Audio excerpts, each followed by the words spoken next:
Cancer healer centre, a new beginning. Ravindra धंगेकरांच्या पत्नीबाबत अटकेची टांगती तलवार तयार करण्यात आली. पत्नीला अटक होण्याच्या भीतीने धंगेकर शिंदेंच्या शिवसेनेत गेले, संजय राऊतांचा आरोप. काँग्रेसच्या माजी आमदार रवींद्र धंगेकरांचा शिंदेंच्या शिवसेनेत प्रवेश. आता लोकांना कळेल हु इज धंगेकर. उपमुख्यमंत्री शिंदेंचा टोला.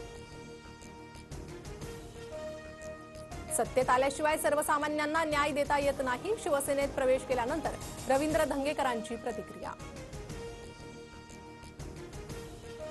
कामठी मतदारसंघात 35,000 मतदान वाढलं. राज्यात बोगस मतदान करून भाजप आणि मित्रपक्षांनी विजय मिळवला, संजय राऊतांचा दावा. अश्लील कृत्य करण्याआधी गौरव आहुजा आणि मित्राच्या पबमधील पार्टीचं सीसीटीव्ही फुटेज पोलिसांच्या हाती. दोघांनी अंमली पदार्थ सेवन केल्याचाही पोलिसांना संशय.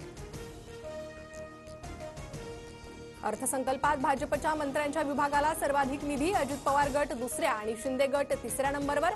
विभागवार निधी वाटपात समतोल नसल्यानं येत्या काळात धुसफूस वाढण्याची चिन्ह.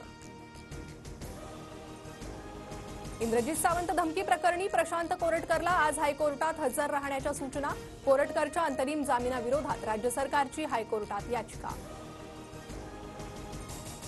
फरार आरोपी सतीश भोसले उर्फ खोक्याची गाडी पोलिसांच्या ताब्यात. सतीश भोसलेची चारचाकी गाडी शिरूर कासार पोलिसांकडून जप्त. सतीश उर्फ खोक्या भोसले जामिनासाठी प्रयत्न करणार. जामीन न मिळाल्यास सतीश भोसले सरेंडर करणार, सूत्रांची माहिती. 200 सोडा, एकही हरण मारलं नाही. पोलिसांना हवा असलेला खोक्या उर्फ सतीश भोसले TV9 वर. ढाकणे पिता पुत्रांना मारहाणीचाही इन्कार. उलट हॉस्पिटलमध्ये नेल्याचा खोक्याचा दावा.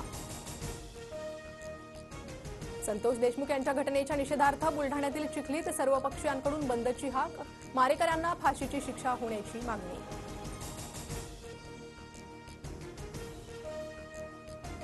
राज्यातील उर्दू शाळांमध्ये मराठी विषय शिकवणार. उर्दू शाळांमधील विद्यार्थ्यांना मराठी भाषेचं ज्ञान मिळवण्यासाठी मराठी अनिवार्य करण्याचा आयोगाचा निर्णय.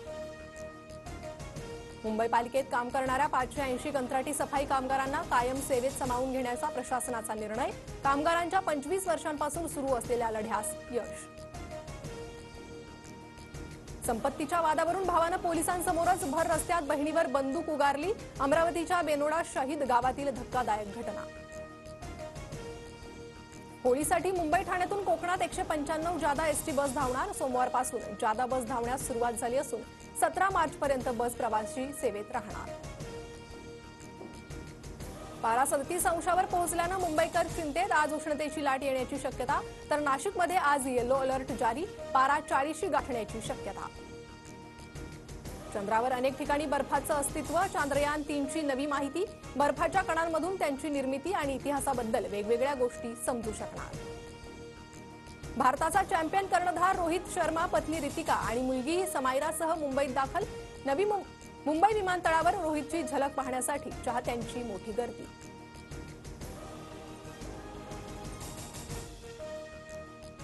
Cancer healer centre, a new beginning.